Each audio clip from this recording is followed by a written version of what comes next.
By 4:17 that morning, the rescue crew had already tried everything.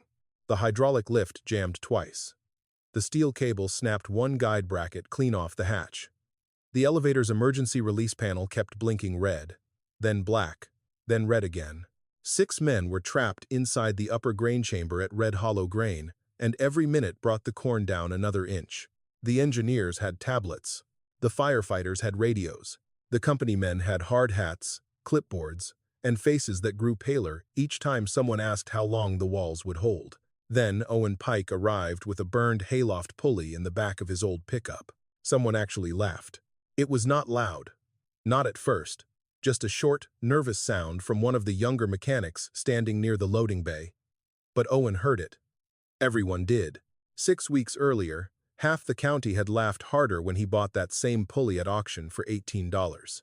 They said the old widower had lost his sense. They said the charred wood belonged in a burn pile, not in a barn. They said Red Hollow had moved past men like Owen and tools like that. Owen had said nothing then. He said almost nothing now. He only looked up at the elevator, touched the knife marks on the pulley rim, and asked for 3 lengths of rope, 2 anchor bolts, and every man strong enough to pull without asking why.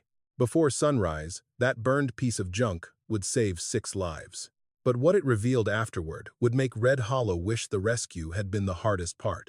If stories about forgotten people, old skills, and things the world was too quick to throw away mean something to you, consider subscribing, because what happened at Red Hollow Grain was not just about an old pulley.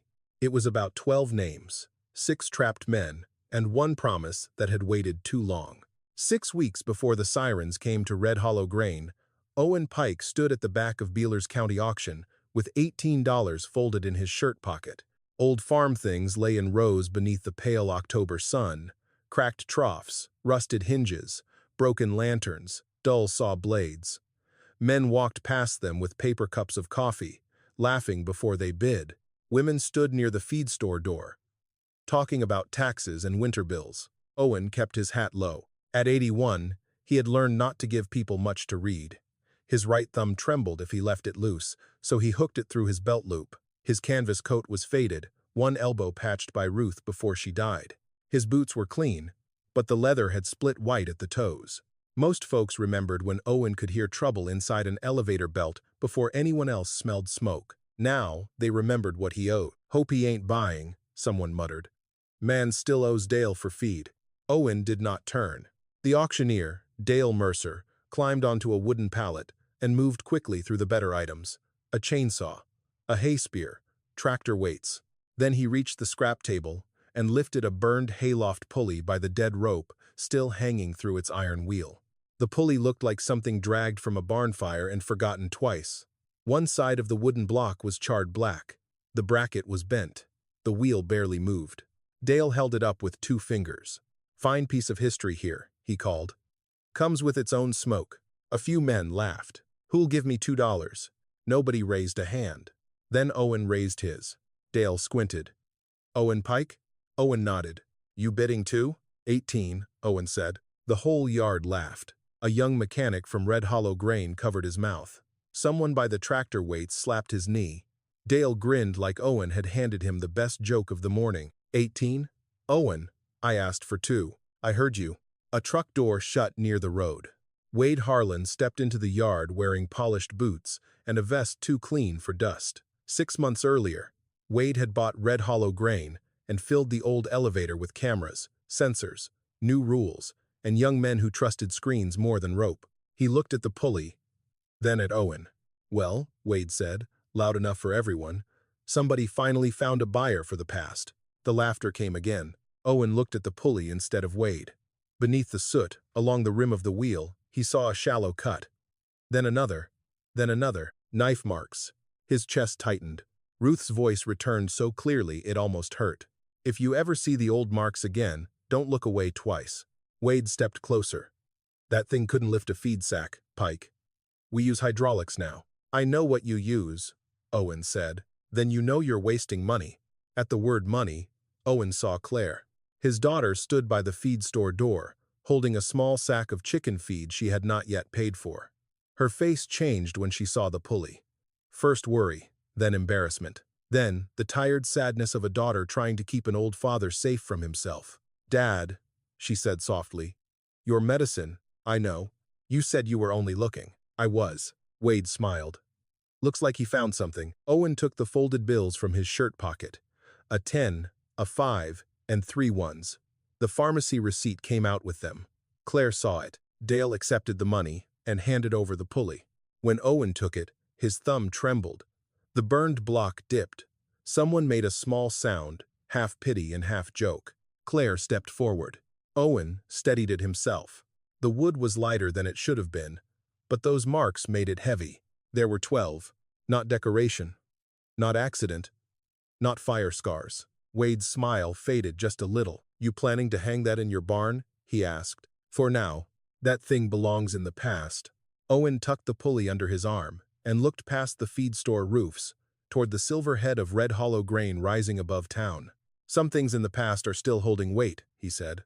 No one understood him. Not Wade, not Dale, not the men laughing beside the trucks, not even Claire, whose eyes held fear she did not want him to see. Owen walked to his pickup. Behind him, the auction moved on, but the old marks had come back. And this time, he could not look away. Long before Red Hollow grain belonged to Wade Harlan, before cameras, sensors, polished signs, and men who trusted screens more than weather, it had belonged to noise. Owen Pike knew that noise better than any hymn. He first heard it as a boy beside his father in a coat too thin for November, watching wheat pour down the wooden chute like brown water. The elevator groaned when the bins filled. Belts slapped, chains ticked. Dust floated so thick, the morning light turned gold inside it. His father taught him to listen, not to the loudest sound. Anyone could hear a busted motor after it screamed. A good elevator man listened for the sound before the trouble. A belt dragging half an inch too low, a bearing warming behind a wall, a pulley wheel turning dry, a rope taking strain it had no business carrying. "Machines talk soft before they talk cruel," his father said. By 16, Owen could climb the inside ladder faster than most grown men. By 20, he knew which beams flexed under winter grain, and which floorboards creaked only when the north bin was overfilled. He was not educated in the way office men respected, but he carried a map of that elevator in his hands. Ruth saw it before he did. She came in 3 afternoons a week to copy invoices, file scale tickets, and balance figures nobody thanked her for catching. She wore plain dresses, pinned her hair back, and kept a pencil behind one ear. Men lowered their voices when she entered, forgetting women heard things even when men pretended they did not. Owen noticed her one evening when a storm trapped half the crew inside the office. Ruth stood by the stove, correcting a grain ledger. "You're staring at those numbers like they insulted you," Owen said. "They did," she answered. "They don't match." That was Ruth. Quiet, but never careless. They married 2 years later in a church basement that smelled of coffee and floor wax. They could not afford much, but Ruth made a home out of small things. Curtains from flour sacks, beans stretched with ham bone, a birthday cake cooled beside Owen's tools. Their daughter Claire was born during a spring flood, while the elevator whistle called men to sandbag the river road. For a while, Owen believed life was hard but honest. Then came the stories about 1949. The fire had happened before Owen was old enough to work there, but Red Hollow never stopped repeating the official version. 12 men had died because of careless rigging. That was what the report said. That was what the old owners said. That was what the newspaper printed beneath a photograph of smoke rising over the tracks. Careless rigging. The phrase followed the dead like a second burial. Their widows received almost nothing. Their children carried the shame to school. Men who had shared lunch pails with them stopped saying their names aloud. Owen believed the story at first because everyone did. That was easier. The town needed an ending, and the report gave it one. Ruth did not believe it. She never said so loudly. But sometimes Owen found her at the kitchen table after midnight with old clippings beside the lamp. Sometimes she copied names from county ledgers and hid the pages under a flour tin. Sometimes, when the wind brought grain dust through the window, she would stop washing dishes and look toward the elevator as if it had spoken. One winter night, Owen woke and found her with a torn maintenance receipt in her hands. "Ruth," he said, "come to bed." "This signature was copied," she whispered. He looked at the page. To him it was only ink, numbers, and the shadow of an old argument. To what end? He asked. She stared at him then, and he remembered that look for the rest of his life. Not anger, disappointment. To keep dead men guilty, she said. Owen told her to leave it alone. He was ashamed of that later. At the time, he called it protection. Claire was young. Work was scarce. Their house still had a banknote on it. The elevator paid steady, and steady money had a way of turning fear into common sense.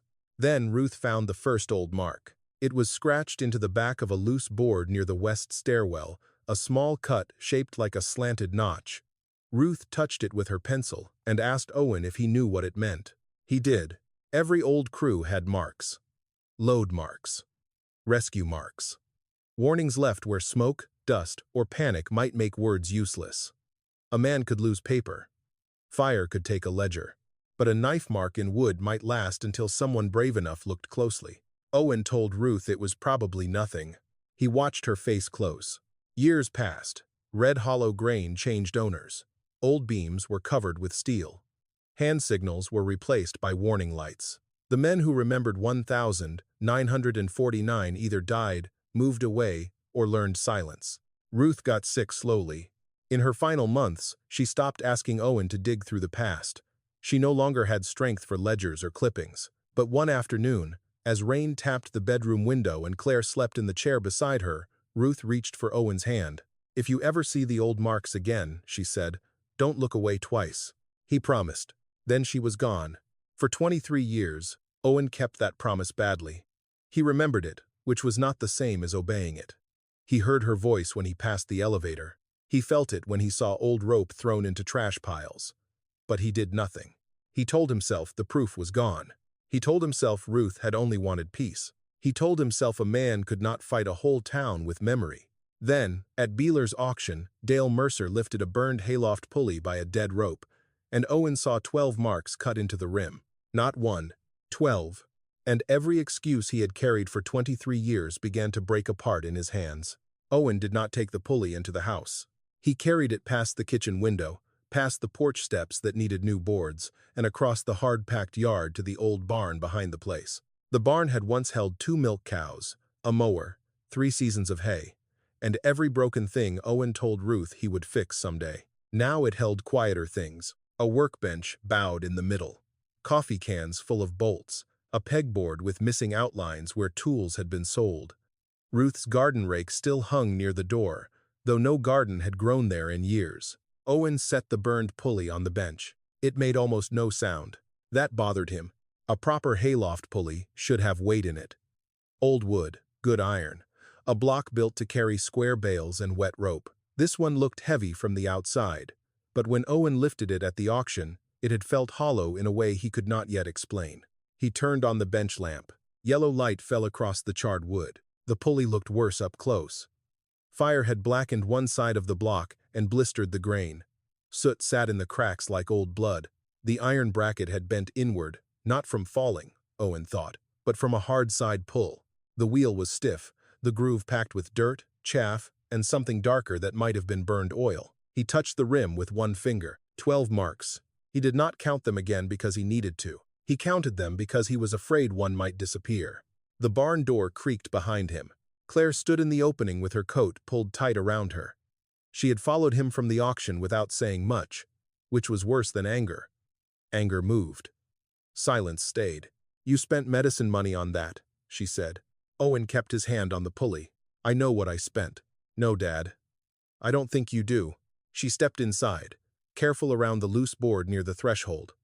She had grown up in that barn, learned to ride a bicycle in its aisle, hidden there once after breaking Ruth's blue mixing bowl. Now she looked around as if every old object in it had become another thing her father might choose over himself. "Dale said you still owe for feed," she said.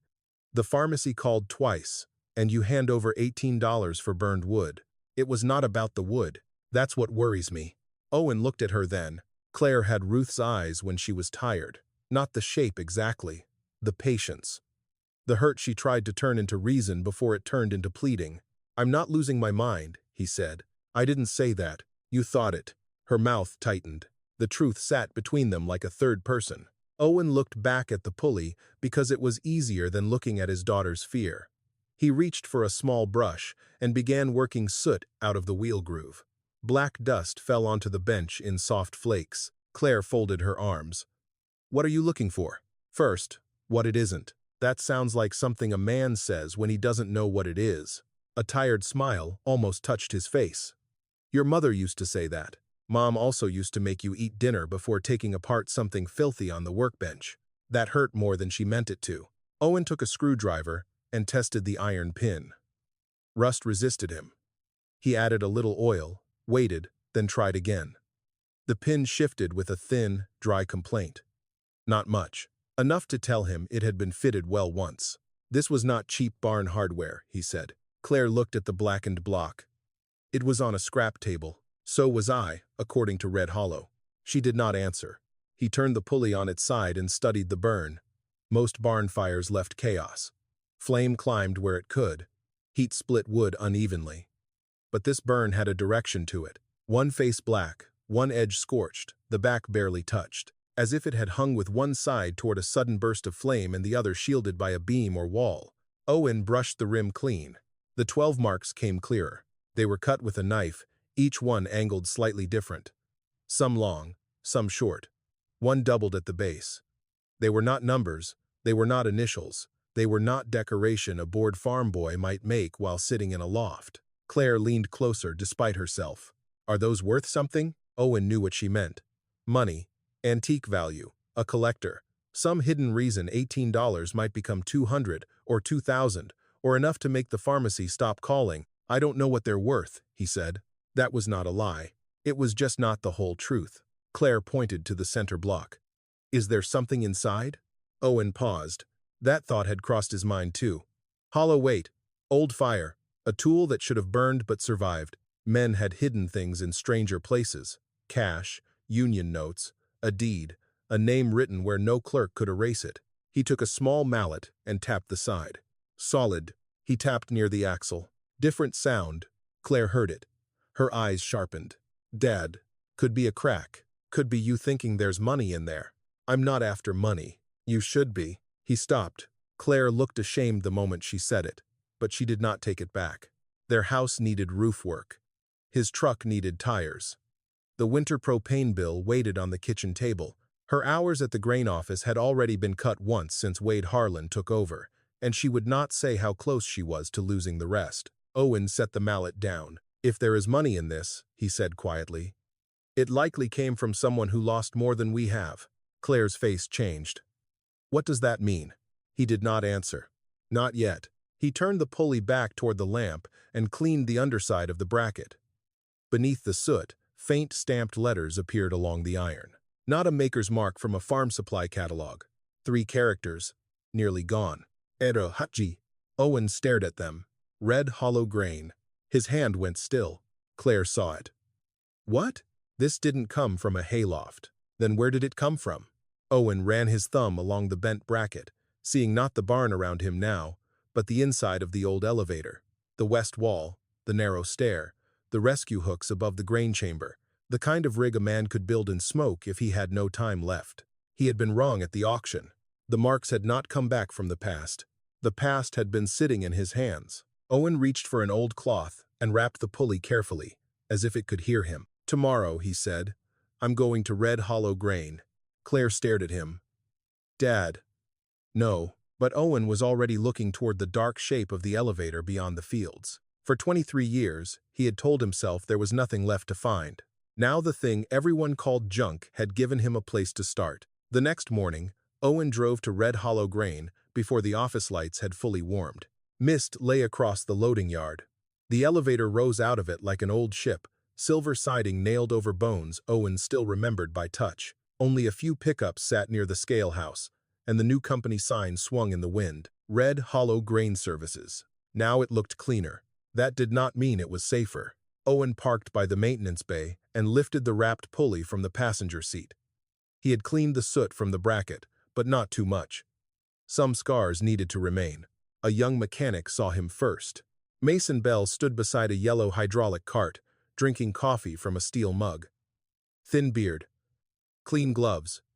Phone clipped to his vest. The kind of man who measured trouble after a warning light told him it existed. Mason looked at the bundle under Owen's arm. "Mr. Pike," he said, "you lose something?" "Found something." Owen unwrapped the pulley on the tailgate. Mason stared for 1 second, then gave a small laugh. Not cruel like the auction. Worse, maybe.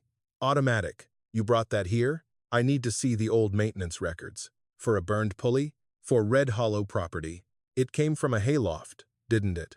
"That is what Dale called it." Mason set down his coffee. Most old records were digitized. Anything useful is in the system. Owen looked up at the elevator's west wall. New metal panels covered it, but he could still place the old stairwell in his mind. Digitized by who? Mason did not answer fast enough. The office door opened. Wade Harlan stepped out with a radio clipped to his collar. He stopped when he saw Owen. Then he saw the pulley, and his expression closed. "Well," Wade said, "the past came visiting. I need access to the 1949 maintenance archive. There is no public archive here. I did not ask public." "Then you asked wrong." Owen kept his voice low. "This bracket is stamped RHG. Wade glanced at the iron, but not long enough. "Lots of old equipment passed through here. This was not Hayloft equipment." "You're sure?" "Yes." Mason folded his arms. "Based on what?" Owen touched the rim. "The groove is too narrow for hay rope." The bracket bent sideways, not downward. The burn took one face and spared the back. It hung close to a wall or beam during a flash fire. Mason smiled. "Or it burned in a barn with a wall." Owen ignored that. "And the marks on the wheel are not decoration." Wade's jaw tightened. That was the first sign Owen had seen. "You boys still have the upper chamber emergency hatch tied to hydraulic release?" Owen asked. Mason's smile faded. "It's controlled by hydraulic release. Same danger with a prettier word." Wade stepped forward. "Careful." Owen looked at Mason. "If grain pressure swells the chamber and the release piston jams, your hatch will fight its own frame. A steel cable won't correct the angle. It'll tear the guide." Mason gave a short laugh. "That system passed inspection last month. Inspection does not mean grain will behave. It means we follow code. Code is written after Mendy." The yard went quiet. A worker near the loading door pretended to adjust a chain. Another man slowed beside the scale house. Owen could feel a tension gathering, the same way it had at the auction. But this time the laughter had steel behind it. Wade lowered his voice. "You need to leave. I need 10 minutes with the old records. You need to stop bringing burned junk onto my property and making claims you can't support." My wife saw copied signatures in the old report. That changed the air. Mason looked from Owen to Wade. Wade did not look surprised enough. "Owen," he said softly, "your wife has been gone a long time. Do not use that voice with me. I am trying to be respectful." "No. You are trying to make grief sound like confusion." For one heartbeat, Wade looked angry. Then he looked toward the office window, where 2 clerks had stopped pretending not to watch. "Go home," he said, "before I have to make this official." Owen wrapped the pulley again. Mason tried to soften it. "Mr. Pike, even if that thing came from here, it doesn't prove anything. Old tools move around. Then show me the records." "I can't." "Because they don't exist?" "Because you don't have standing." There it was, a clean, modern word for a locked door. Owen lifted the pulley from the tailgate. Wade added, "And leave Claire out of this." Owen stopped. "She works in my accounts office," Wade said. "I'd hate for old trouble to make new trouble for her." The threat was dressed like concern. He drove home without answering. But he did not go inside. He carried the pulley back to the barn and built a small rig from what he had left. A beam above the old stall, 2 lengths of rope, a rusted hook, and a feed barrel half filled with scrap iron. The first pull failed. The rope slipped in the groove and burned his palm through the glove. The second pull lifted the barrel 6 inches, then dropped it hard enough to split the dirt floor. On the third try, Owen's right hand shook. The knot jumped, the pulley twisted sideways, and the barrel slammed into the stall rail. Wood cracked. Owen stood breathing hard in the dust. Claire had come to the barn door without him hearing. She looked at the broken rail, then at his hand, then at the pulley. "Dad," she said. And this time there was no embarrassment in her voice, only fear. Owen wanted to tell her he was still the man who knew what he was doing, but for the first time, he was not sure. That night, Owen did not sleep in his bed. He sat at the kitchen table with his burned hand wrapped in a clean dish towel, listening to the refrigerator hum and the wind scrape dry leaves along the porch. The house had a way of growing larger after midnight. Every room sounded farther away. Every unpaid bill on the counter seemed to breathe. Claire had gone home after leaving a jar of ointment beside the sink. She had not apologized for being afraid. He had not blamed her for it. Near 2 in the morning, Owen stood, opened the hall closet, and pulled down the last cardboard box Ruth had labeled in her careful hand. Old papers, not tacks. That was Ruth, too. Even in warning, she was practical. He carried the box to the table and lifted the lid. Inside were things the years had not known what to do with. Funeral cards, church bulletins, scale receipts, Christmas letters, a lock of Claire's baby hair in wax paper, a small black notebook with Ruth's grocery lists in the front, and names copied in the back. Owen did not touch the notebook first. He was not brave enough yet. Instead, he opened a yellow envelope full of photographs. Most were ordinary, men standing beside trucks, Ruth in a summer dress near the river, Owen at 30, squinting into the sun with a wrench in his hand. Then one photograph slid loose and landed face-up beneath the lamp. Red Hollow Grain, 1948. Owen knew the west wall before he read the pencil on the back. 12 men stood in 2 rows beneath the old loading platform, caps low, sleeves rolled. Lunch pails at their feet. Behind them, high on a beam near the stair opening, hung a pulley. The photograph was faded. The pulley was small, but Owen's breath caught. On one side of the block was a dark mark near the bracket. Not fire damage yet. A stain, maybe oil, maybe shadow. And on the rim, just barely visible, was a notch cut at an angle. He reached for Ruth's magnifying glass in the drawer. The notch sharpened, then another. His hand began to shake, not from age this time. Claire knocked once and came in before sunrise, carrying coffee in a paper tray from the gas station. She stopped when she saw the photograph under the lamp. "You stayed up all night." Owen slid the photograph toward her. She set the coffee down slowly. "What am I looking at?" "West wall, Red Hollow, year before the fire." Claire bent over the picture. Her hair fell across one cheek the way Ruth's used to when she studied figures. Owen watched her eyes move from the men to the beam, from the beam to the pulley, from the pulley to the wrapped shape on the table. She did not speak for a long moment. "That could be any pulley," she said. "It could, but you don't think it is." "No."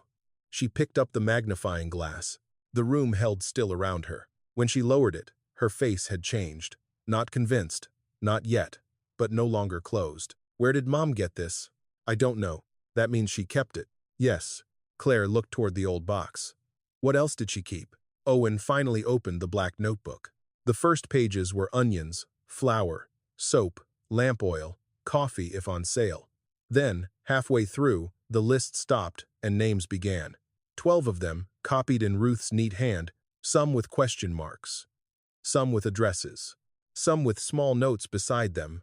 Wife moved to Jasper. Boy lost school place. No pension found. Report says careless rigging. Under the last line, Ruth had written only 3 words. Ask Silas Crow. Owen had not heard that name in years. Silas lived in a white house beyond the old rail spur, the kind of place people described as still standing instead of kept up. He was 94, maybe 95. Nobody agreed. His father had been night watchman at Red Hollow during the years after the fire. Claire drove because Owen's hand had stiffened overnight. Silas opened the door wearing a cardigan buttoned wrong and suspenders over a flannel shirt. His eyes were watery, but when Owen said Red Hollow, they sharpened like a match struck in a dark shed. "I wondered when Ruth's box would find you," Silas said. Claire glanced at her father. Owen swallowed. "You knew?" "I knew she asked questions. That was enough to make some men nervous." They sat in Silas's front room, where dust lay on framed photographs, and the clock on the mantel had stopped at a time nobody bothered to correct. Owen showed him the picture. Silas did not need the magnifying glass as long as Owen expected. He tapped the beam with one bent finger. "That was the West rig." "Rescue rig?" Owen asked. Silas looked at him. "You know it was." Claire sat forward. "Rescue from what?" "Grain, smoke, high chambers, bad ladders, anything that put a man where legs couldn't help him." Silas leaned back, breathing through the words. "My father said there was a board. Rigging board. Names, marks, anchor points. Hung inside the west stair. After the fire, it vanished before the state man came." Owen felt the kitchen floor of his life tilt under him. Who took it? Silas looked toward the window. Men with clean coats. No one spoke. Then Silas added, "But the story folks whispered wasn't about the board. It was about money." Claire's eyes moved to the pulley. "What money?" "Union money," Silas said. "A small fund. Cash collected for widows in case something happened. After the fire, nobody found it. Some said those 12 hid it before they died. Some said that was why the owners called them thieves without using the word." Owen's jaw tightened. There it was. A lie with enough hunger in it to survive. A hidden fund. A burned pulley. 12 dead men. The kind of rumor that could turn proof into treasure and treasure into theft. When they left, Silas caught Owen by the sleeve. "Ruth didn't care about the money," he said. "I know." "No," Silas said. "You don't. Not yet." By afternoon, word had already moved faster than Owen liked. When he and Claire returned home, a black sedan waited near the barn. A man in a gray wool coat stood beside it, looking at the property as if deciding which parts could be removed without lowering value. He smiled when he saw the wrapped pulley in Owen's hands. "Mr. Pike," he said. "Martin Vale. I collect industrial Americana." Owen did not answer. Martin's smile widened. "I hear you may have something from Red Hollow's Old West rig. If the object is authentic, I'm prepared to make a serious offer." Claire looked at Owen. For the first time, the burned pulley had become more than a burden. It had become a temptation. 3 days after Martin Vale made his offer, Red Hollow Grain held a safety demonstration for the county. Wade Harlan had arranged it himself. A new contract with 2 neighboring farms was waiting on final approval, and Wade wanted photographs. Clean hard hats, fresh paint, men standing beside equipment that looked expensive enough to inspire trust. The kind of morning where a company proved the future had arrived. Owen had not been invited. He came anyway. He parked near the ditch beyond the loading yard, where nobody could accuse him of blocking operations, and watched from beside his truck. The burned pulley sat wrapped on the seat behind him. He had not accepted Martin's offer. He had not refused it either. That bothered Claire more than either answer would have. She stood beside him now, arms folded, looking at the elevator. "You said we were only watching." "We are." "Dad." He did not look away from the upper chamber. Mason Bell stood near the demonstration platform, explaining the emergency hatch system to 2 county observers. He spoke with the careful confidence of a man repeating language from a manual. Hydraulic release, guided frame, load-rated cable, fail-safe access. Owen listened. Machines talk soft before they talk cruel. The first sign was not dramatic. A short metallic pop came from above the west wall. Most people did not hear it. The observers kept writing. Wade kept smiling. Mason paused half a breath, then continued. Owen heard it. His hand moved to the truck door. Then came the shout. A worker named Ellis Boone had been checking the upper access platform when the service ladder shifted against a grain dust buildup near the chamber lip. He did not fall. That was the mercy. But one leg dropped through a narrow gap between the platform grate and the frame, trapping him above the sloped grain chamber. His safety line caught, then twisted under his arm. He was upright, conscious, and terrified. "Kill the auger!" someone yelled. The yard changed shape. Men who had been standing for photographs began running. Wade shouted into his radio. Mason climbed the lower stair 2 steps at a time and reached the release panel. Owen stayed still long enough to see what the system would do. The panel blinked green, then yellow, then red. Mason hit the manual release. Nothing moved. He hit it again. The emergency hatch shuddered, dropped half an inch, and locked crooked against its guide. Owen closed his eyes. There it was. Not the great disaster yet, not the thing from the future flash, but the same flaw showing its teeth. He opened the truck door. Claire grabbed his sleeve. "Dad, don't. He's caught above grain. They have people. They have equipment. That's the same thing." "No," Owen said. "It isn't." He took the burned pulley from the truck and crossed the yard. Wade saw him and swore under his breath. "Get him out of here." But Mason had turned pale. From the platform, Ellis Boone shouted, "My leg's going numb." The ladder could not be trusted. The hatch would not open clean. The steel rescue cable hung at the wrong angle, pulling against the jam instead of relieving it. Owen pointed to the old anchor bracket half hidden beneath the newer siding. "Use that." Mason looked. "That bracket isn't rated." It held men before ratings had stickers. Wade snapped. Absolutely not. Owen did not raise his voice. Then tell Ellis to wait while your panel changes its mind. That silenced them. Mason climbed down, breathing hard. What do you need? 2 lengths of good rope. Not nylon if you have manila. We don't use manila. Then use the least slippery rope you own. 2 anchor bolts, a short chain, and 3 men who can pull steady, not hard. A younger mechanic muttered, "This is insane." Owen heard him. So is trusting 1 piston with a man's leg. Mason moved first. That mattered. He ran to the maintenance bay and came back with rope and chain. Owen set the burned pulley on the tailgate and ran the line through the groove. His hands still hurt from the failed barn test, but pain had a way of sharpening the world when fear tried to blur it. The pulley turned stiffly once. Then again, he adjusted the angle. "There," he said. Mason watched his hands. "Why offset it?" "Because the hatch is fighting the frame. You don't pull where you want the weight to go. You pull where the weight has room to move." Mason stared at him like he had just heard a language he should have been taught. They fixed the chain to the old anchor bracket. Owen had 2 men hold the line while he climbed only as far as the lower stair. His knees protested. His breath came shorter than he wanted. He ignored both. Above them, Ellis was shaking. "Look at me," Owen called.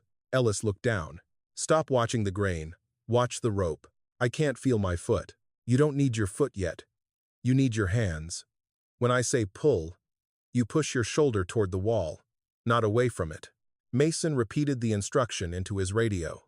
The first pull moved nothing. Wade cursed. Owen held up one hand. "Steady." Again. The rope tightened. The burned pulley groaned, a dry, wounded sound that made half the yard flinch. Then the jammed hatch shifted. Only an inch. But an inch was enough to change the angle. Ellis cried out as Mason reached him from the side platform. The men below pulled again, slower this time. The pulley wheel turned through its blackened groove, soot falling like dark snow. The hatch opened just enough. Mason got one arm around Ellis's chest. Another worker freed the trapped leg. Together they lowered him away from the chamber lip and onto the safer platform below. The yard went silent. No cheering at first. Just breathing. Ellis Boone sat on the metal platform with both hands over his face. Mason looked down at Owen. Something had changed in his expression. Not gratitude only. Not embarrassment. Recognition. Wade recovered first. He clapped once, too loudly. "All right," he said. "Good work, everyone. Temporary situation handled." Nobody moved. Mason stayed by the old anchor bracket, studying the wall behind it. The newer metal panel had pulled loose during the strain, revealing a strip of older wood beneath. Something was drawn there in faded paint and pencil. "Mason," Wade said sharply. But Mason had already peeled the panel back another inch. Owen saw the shape from below. A geogram. Not complete, not clean, but clear enough. A pulley line. A west stair. 3 anchor points. A hand-drawn hatch angle almost exactly like the one Owen had just corrected. At the bottom, half covered by dust, were 2 words. Vestrich. Mason turned slowly toward Owen. "You knew this was here?" Owen shook his head. "No," he said. "But Ruth did." Wade climbed the lower stair faster than Owen expected for a man in polished boots. He reached Mason, ripped the loose panel down the rest of the way, and folded it against his chest. "This is company property," he said. Mason did not let go immediately. For 1 second, the 2 men held the old diagram between them. Then, Wade pulled harder. The paper tore at one corner. Owen heard the sound across the yard. It was small, but it felt like 1,949 breathing through a crack in the wall. By supper, everyone in Red Hollow knew about the rescue. They did not all tell it the same way. Some said Owen Pike had saved Ellis Boone with a burned pulley. Some said Mason Bell had done the real work, and Owen had only shouted old instructions. Some said the whole thing had been exaggerated by men who liked a better story than the truth. But one thing changed. Nobody laughed when Owen walked into the feed store the next morning. That silence was not kindness. It was suspicion learning how to stand up straight. Ellis Boone's wife sent a pie to Owen's porch before noon. She did not knock. She left it on the step with a folded note that said only, "Thank you for bringing him down." By 2 o'clock, Wade Harlan came in person. He parked his clean truck beside Owen's barn and stepped out holding a folder. Claire was already there. paying bills at the kitchen table with a pencil and a face that looked older than it had the week before. Wade did not ask to sit. "I came to settle this before it gets unpleasant," he said. Owen stood by the sink. "It already is." Wade opened the folder and placed a check on the table. Claire saw the number first. Her pencil stopped moving. It was enough to pay the pharmacy, the feed balance, the back property tax, and half the roof work Owen had been pretending could wait another year. "For the pulley," Wade said. "Fair compensation, more than fair." Owen did not touch it. "You called it junk. I was mistaken about its usefulness. Useful things usually become company property once men like you understand them." Wade's jaw moved. "The pulley appears to have originated at Red Hollow Grain. That makes ownership complicated. Complicated means you want it back before anyone asks why it was gone." Claire looked between them. "Dad." Wade turned his voice softer. "Claire, I know this has put you in a difficult position. Your hours and accounts have been under review, but I can make sure things stay steady." There it was again. Concern sharpened into a blade. Owen folded the check once and slid it back across the table. "No." Wade's face closed. "Think carefully." "I have." "No," Wade said.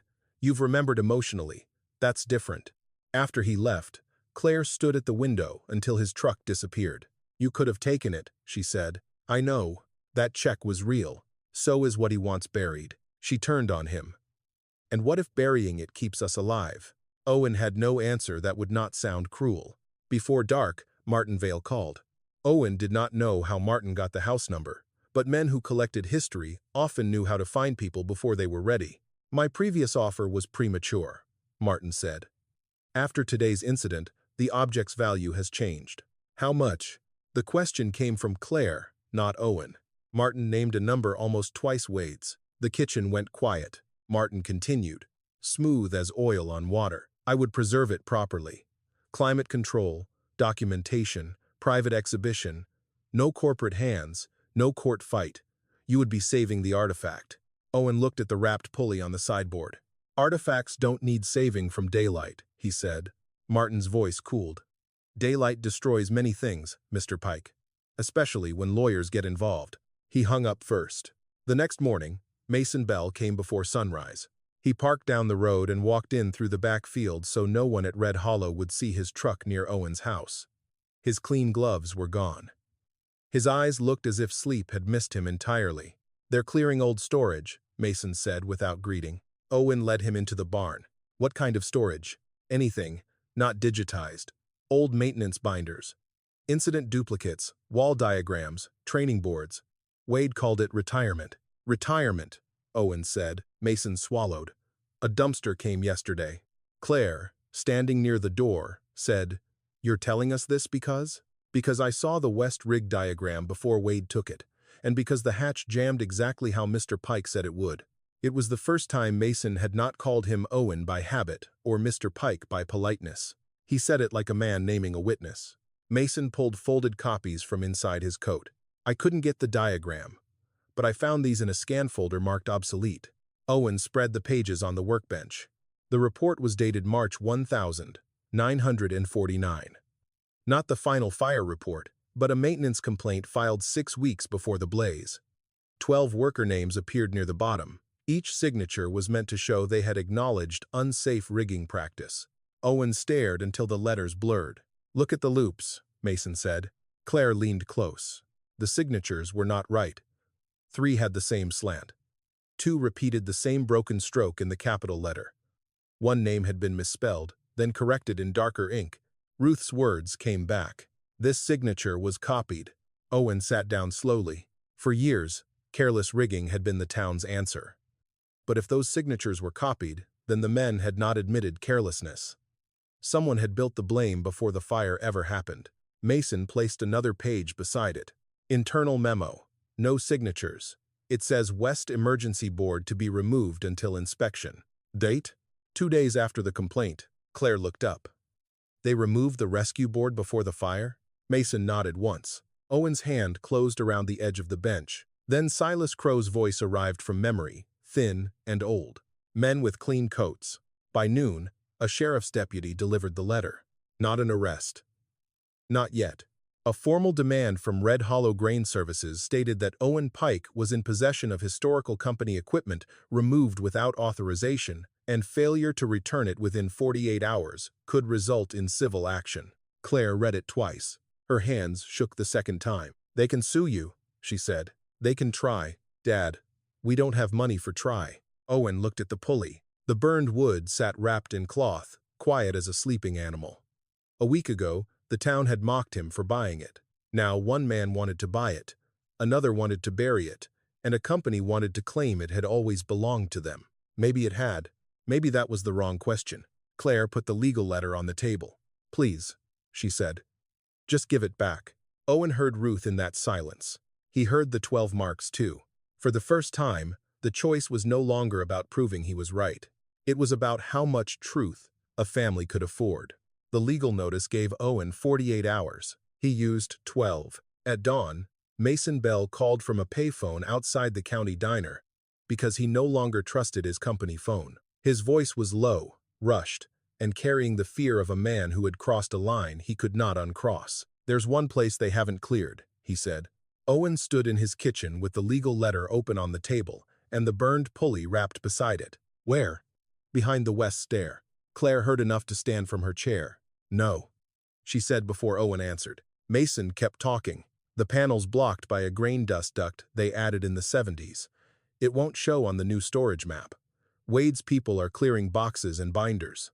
They aren't opening walls." Owen looked at Claire. She looked back at him, tired, frightened, and no longer pretending fear was the same thing as wisdom. "If we go," she said, "we go together." They entered Red Hollow Grain through the old service door just after shift change.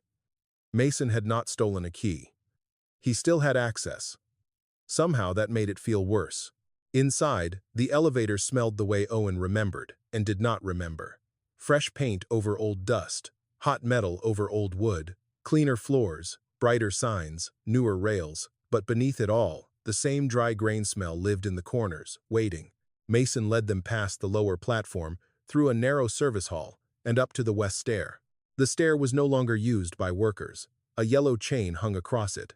Above the chain, someone had fixed a sign that read, "Authorized access only." Owen almost laughed. That sign could have been nailed across half his life. Mason removed 2 screws from a metal duct cover. Claire held the flashlight. Owen stood close enough to see, but not so close that his knees would betray him. Behind the duct was old wood. Behind the wood was a loose panel. And behind the panel was a space no wider than a drawer. Mason reached in first and brought out a strip of blackened board. Then another. Then a folded packet wrapped in brittle oilcloth. Owen stopped breathing. The first board was burned along one edge, but the face was still readable. Lines had been drawn in pencil and cut over with a knife. West stair, chamber hatch, upper beam, anchor points. Small angled marks ran along the side, each one matching a mark on Owen's pulley. At the top, written by hand, were the words, "West emergency rig do not remove during load." Claire whispered. They removed it. Mason unfolded the oilcloth packet. Inside was a half ledger, its pages smoke-stained at the corners. Not payroll, not union cash, not treasure. Warnings, dates, bin temperatures, vent checks. Notes from workers saying the west chamber was heating too fast when grain was packed wet. 3 times, the same warning appeared in different handwriting. Emergency vent must remain open. On the 4th page, a manager's note had been written in darker ink. Keep west vent sealed until rail shipment clears. Moisture loss unacceptable. Mason read it once, then again. His voice changed the second time. They sealed the vent. Owen closed his eyes. In an elevator full of grain dust, heat did not need much help. Wet grain could sour, swell, heat from inside itself. Dust could hang in the air like flour waiting for a match. Every old elevator man knew that. Every man who had ever cleaned a bin knew that. They chose the shipment, Owen said. Claire looked at him. Over the men? No, Owen said. Over the truth first. The men paid after. The next pages told the rest in pieces. A complaint signed by 12 workers warning that the west vent had been blocked. A note ordering the emergency rigging board removed pending review. A rough list of men assigned to the west chamber on the morning of the fire. Then a final page, folded into thirds and tucked into the back cover. Ruth's handwriting, Owen knew it before Claire shined the light. Claire read it aloud because Owen could not. If this is found, then Owen was right to wait for proof, but wrong if he waits longer. The 12 were not careless. They opened the line after the fire started. They used the west rig to lower men from the upper hatch when the ladder smoke turned black. The marks are not load marks. They are lives brought down. Claire stopped. Her hand covered her mouth. Owen took the page carefully. At the bottom, Ruth had copied 12 names. Beside each name was not a blame note, not a debt, not a secret payment. Account. Barker pulled 1. Hollis pulled 2. Nunez held lower rope. Crowley cut jammed line. Merritt stayed at hatch. And so on, until the last name. Thomas Pike marked final pull. Owen stared at it. Thomas Pike had been his father's older brother. The family never spoke of him except as a shame that had drifted away before Owen was born. A reckless man, a rigging fool. One of the 12 who got themselves killed. That was the story Owen had inherited. That was the lie he had lived beside. Claire touched his arm. Dad. Owen did not move. All his life, the past had been near him, not behind him. In his father's silence, in Ruth's questions, in the way older men stopped talking when 1949 came up, in his own choice to call fear protection. Ruth's note had one final line. The pulley does not belong to Red Hollow. It does not belong to us. It belongs to the families who were told their dead men caused the fire. Mason lowered the ledger. No one spoke for a long while. Above them, grain moved somewhere inside the elevator with a soft, shifting hush. Owen unwrapped the burned pulley and placed it beside the board. The marks matched. 12 on the rim, 12 on the board, 12 names on Ruth's page. The hidden fund had been a rumor. The hidden treasure was not money. The secret was worse, and better, and heavier. 12 men had died carrying others out of the smoke, and Red Hollow had thanked them by making their names a warning. Owen looked at Claire, then at Mason, then at the old west stair that had waited behind metal and dust for more than 70 years. We make copies, he said. Mason nodded. Claire wiped her face and took out her phone. For the first time, Owen did not feel like he was holding the past. He felt like he was being asked to give it back. They almost made it to the service door. Claire had photographed every page twice. Mason carried the half-ledger inside his coat. Owen held the burned pulley and the broken strip of rigging board together, wrapped in the same oilcloth that had kept Ruth's note alive behind the wall. Then Wade Harlan stepped out from the lower office hall. He was not alone. 2 company men stood behind him. Not workers, office men. Men with clean cuffs and faces trained to show concern without admitting fear. Wade looked at Mason first. You have no idea what you just did. Mason's hand tightened against his coat. Claire moved closer to Owen. Wade's eyes dropped to the oilcloth bundle. That material is company property. Owen said, no. The word was quiet. It was also final. Wade took a breath through his nose, the way men do when trying to keep anger dressed as reason. Let's not turn this into a spectacle, he said. If there was mishandling in old records, we can address it properly. Properly? Claire asked. Her voice shook, but she did not step back.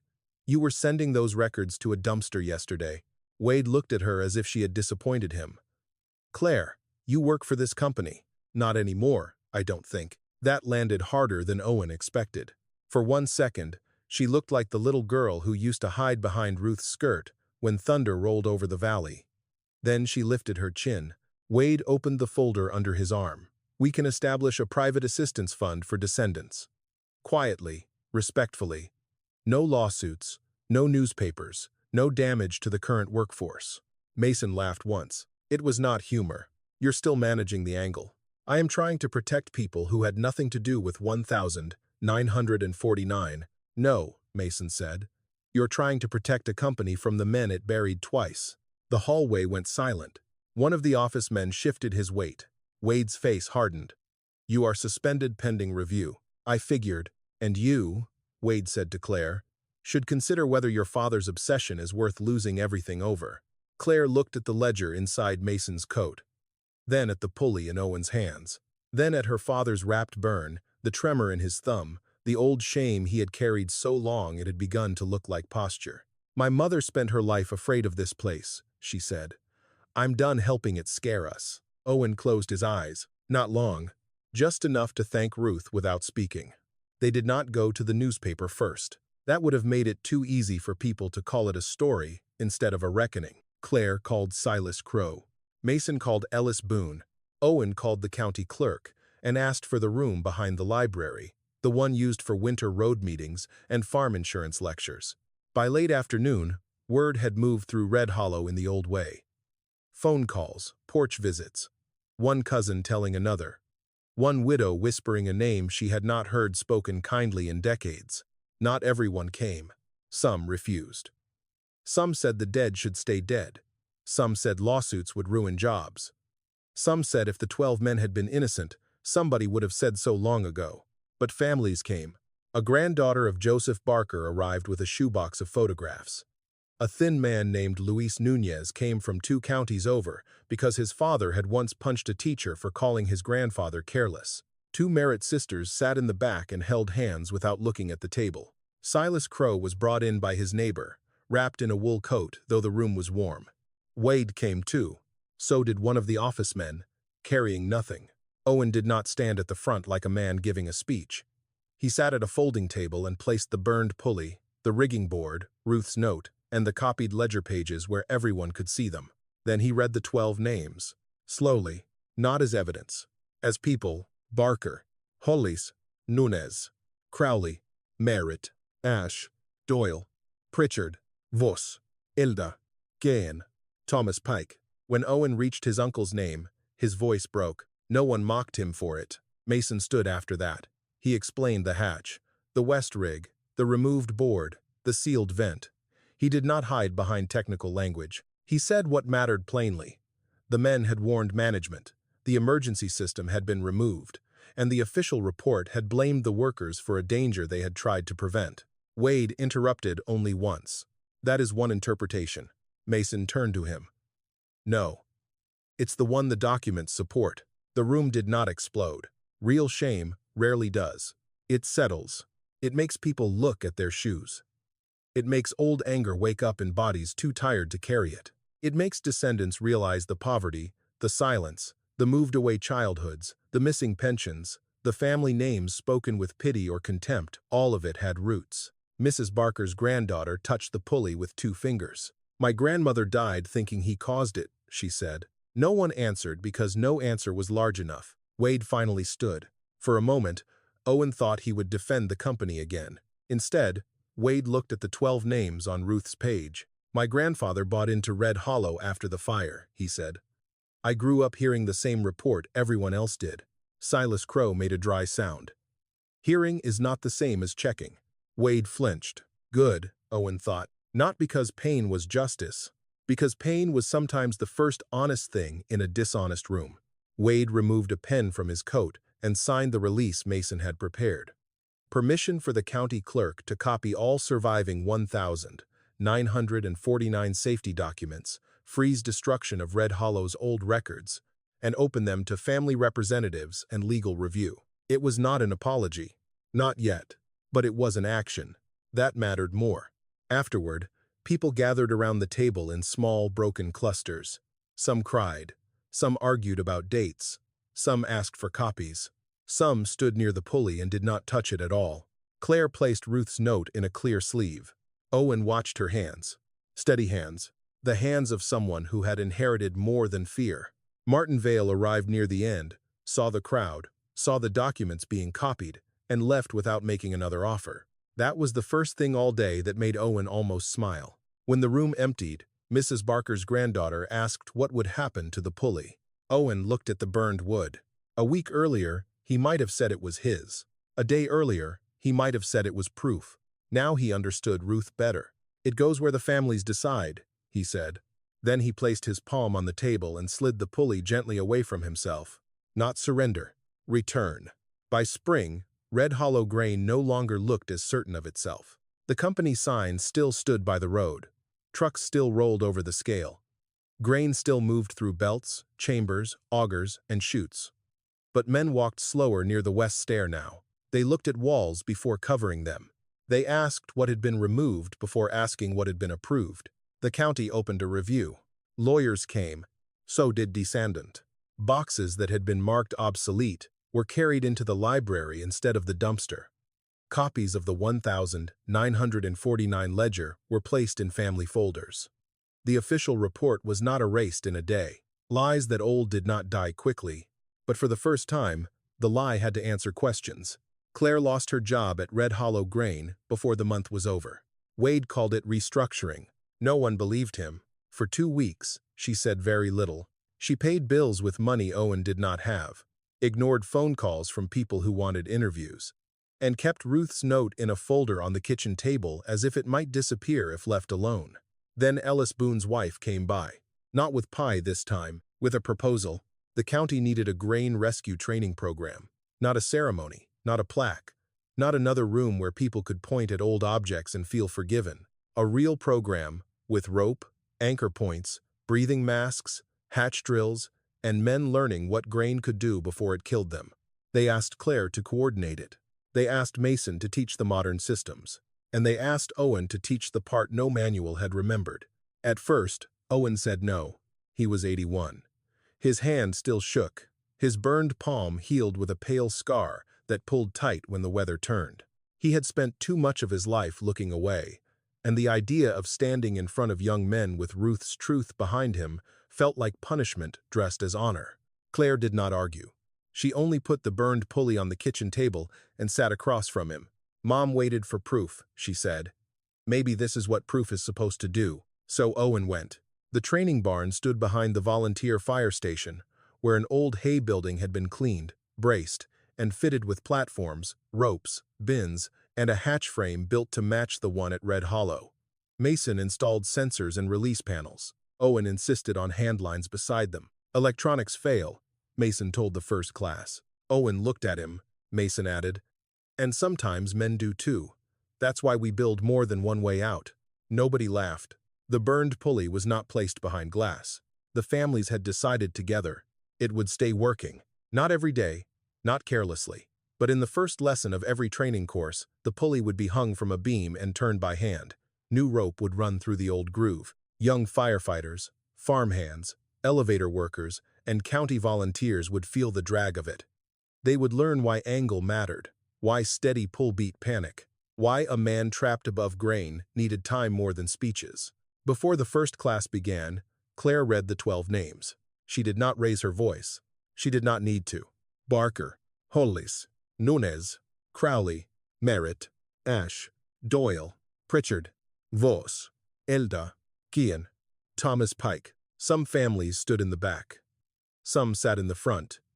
Mrs. Barker's granddaughter held the shoebox of photographs in her lap. Luis Nunez kept both hands on his knees and stared at the floor until his grandfather's name was spoken. Wade Harlan came too. He stood near the open barn door in a dark coat, neither welcomed nor turned away. No one thanked him for signing the release. No one forgave him because forgiveness was not something a signature could purchase. But he stayed through all 12 names. That was something, not enough, but something. When the lesson began, Mason explained the hatch frame. Claire checked the roster. Owen stood under the beam with the rope in his hands. For a moment, he felt Ruth beside him, not as a ghost, not as a voice from sickness or memory, as work unfinished, finally moving. He showed the class how not to pull straight at a jammed frame. He showed them how to offset the line, how to trust the anchor, how to let the pulley change force into patience. His thumb trembled once. A young volunteer stepped forward as if to help. Owen shook his head. "Watch first," he said. The volunteer stopped. Owen pulled. The burned wheel turned. Slow at first, then smoother. Rope passed through the blackened groove with a low wooden murmur, the sound of something old refusing to become useless. After class, Claire found him alone at the workbench. He had taken off his wedding ring and placed it beside Ruth's note, where the families had allowed a copy to remain. The real note was with the archive now, not hidden, not protected by fear, protected by being known. Claire touched the ring. "You all right?" Owen looked toward the beam, where the pulley hung quiet after its first day back in service. "No," he said. Then, after a moment, "But I'm closer." Outside, spring wind moved through the open barn door and carried the smell of turned soil, diesel, and young grass. The pulley had been called junk once. Owen never corrected that story anymore. He just kept teaching people how to use it. And every time the burned wheel turned, 12 names moved with it.